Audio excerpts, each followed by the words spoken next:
Assalamualaikum, saya Khairia, saya seorang clinical psychologist. Hai, Assalamualaikum. Saya Amira Azwani ataupun Mira. Saya seorang kaunselor.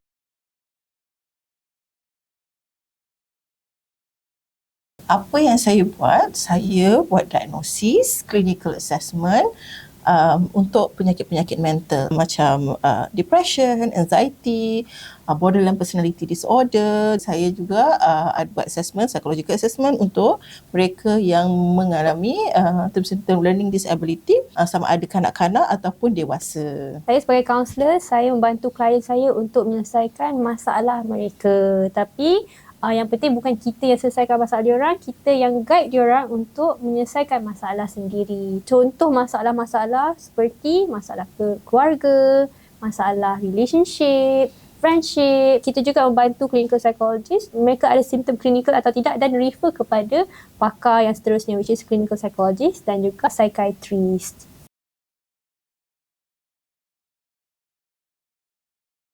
Apa yang saya suka, what do I love about my profession is actually seeing my client. Okay, my client itself can be an inspiration for me.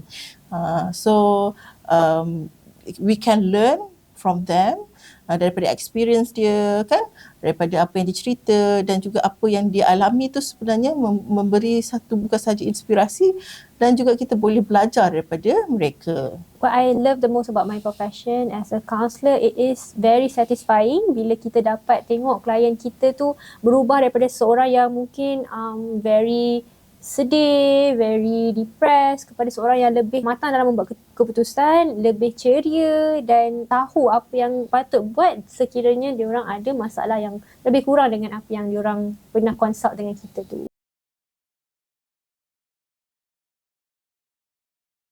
Okay, the biggest challenge dalam bidang ni sebenarnya adalah bila kita sendiri kena pastikan yang kita ni cukup fit untuk terima klien. Kadang-kadang bila kita ada klien yang terlampau ramai dan juga kes yang kita ambil agak berat, kerana dia boleh menyebabkan kita exhausted, terlampau penat dan kita tak boleh nak tumpukan perhatian kita kepada kes-kes dan jadi kita perlu pandai untuk orang kata stress management and time management.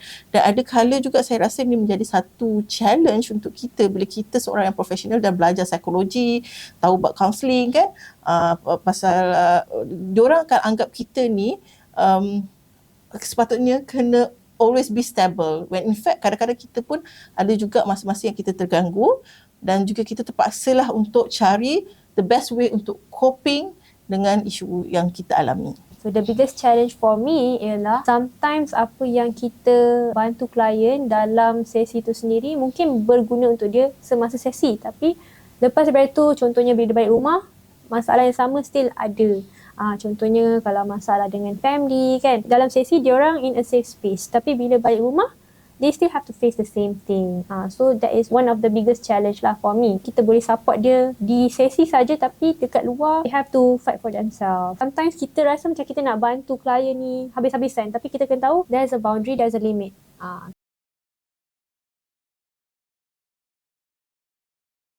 Okay, misconception, of course ramai yang selalu salah anggap clinical psychologist sama dengan counselor. Sebenarnya tak sama. Dia macam sama tapi tak serupa. In which clinical ni more kepada assessment, psychological assessment, clinical assessment dan juga kita banyak deal dengan mereka yang memang mengalami masalah kesihatan mental ataupun penyakit mental itu sendiri. Dan clinical psychologist ni sebenarnya kita membantu juga mereka yang mengalami masalah pembelajaran, neurodevelopmental disorder ataupun learning disability. So kalau misal kata macam isu yang berkaitan dengan perhubungan, masalah akademik, kebanyakan mereka akan biasanya berjumpa dengan kaunselor lah. Misconception about counselling ialah kaunselor semua tak boleh dipercayai sebab diorang akan canang cerita saya dekat semua orang. Selalunya kita dengar ni dekat dalam komuniti sekolah lah. Selalu budak sekolah selalu cakap macam tu. Tapi sebenarnya untuk pengetahuan korang semua, kaunselor ada akta di mana kita tak boleh nak breach confidentiality, memecahkan rahsia klien tu.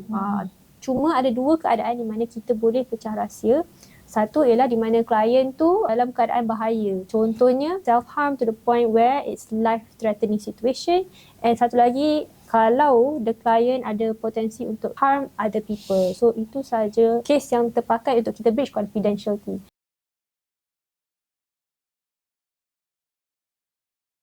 So, biasanya bila kita cakap pasal mental health, semua orang rasa takut kan.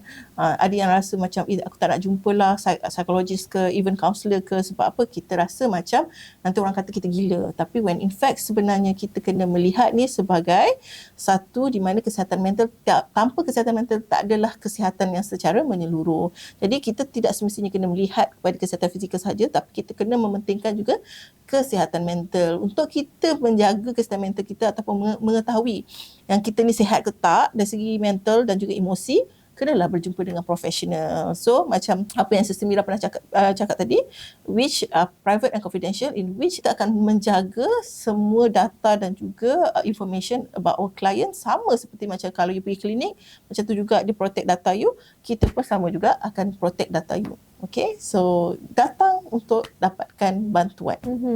Betul, so kita dah tahu there are certain times yang kita perlukan help from others. Sometimes kita cuba untuk dapatkan help from friends, kawan, family members, tapi we have to understand they have their limits. Diorang bukan professional. So be open to reach out for professionals macam counselor, clinical psychologist, psychiatrist, because we are here for a reason. So we really welcome you to see us untuk get further assessment, further help, and we are more than happy to serve you, to help you achieve a balanced mental health and well-being. Jangan lupa like, comment and subscribe. Jangan lupa share juga. Kita jumpa in the next episode.